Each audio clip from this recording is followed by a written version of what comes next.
Bro, last week ada pergi Avicenna, macam nampak kat situ.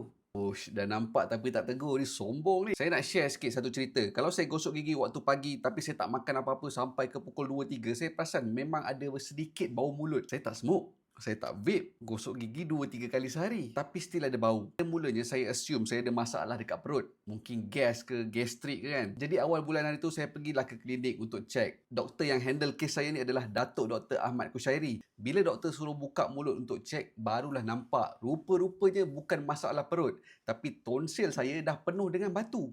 Terkejut juga, batu tonsil tu apa? Rupanya batu putih ni adalah lebihan makanan yang terkumpul lama yang melekat dekat kita punya tonsil. Bau dia nak haram. Doktor cuba untuk korek keluar tapi tak boleh sebab batu tu terlampau dalam. Satu je cara nak keluarkan batu ni, kena operation. Esoknya juga doktor terus arrange untuk operation. Saya pun macam, doktor, cepat je. Tak boleh ke minggu depan? Masuk bilik operation 2 jam. Bila bangun tekak rasa macam pelik sikit, rasa pedih-pedih. Tapi macam lega lah. Benda yang lama tersumbat tu akhirnya dah dibuang. Total 2 hari 1 malam dekat hospital.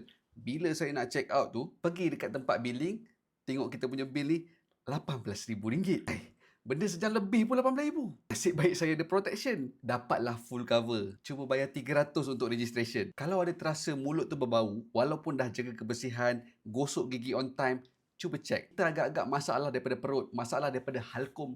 Sebenarnya tak. Mana tahu ada batu tonsil yang terlekat kat sini. Kalau daripada luar ni memang tak nampak. Untuk operation kali ni saya buat dekat Avicenna Hospital. Doktor yang handle kes saya ni adalah Datuk Dr. Ahmad Kushairi. Doktor explain dengan detail apa yang menyebabkan bau, apa yang menyebabkan tonsil ni makin lama makin besar, apa solusi yang paling cepat. Jadi untuk kawan-kawan yang ada simptom yang sama, dah gosok gigi tapi masih lagi ada bau-bau sikit tu, jemput ke profil Datuk Dr. Ahmad Kushairi. Jangan ingat tak isap rokok, tak isap vape, tapi mulut tu bau bunga kek wah.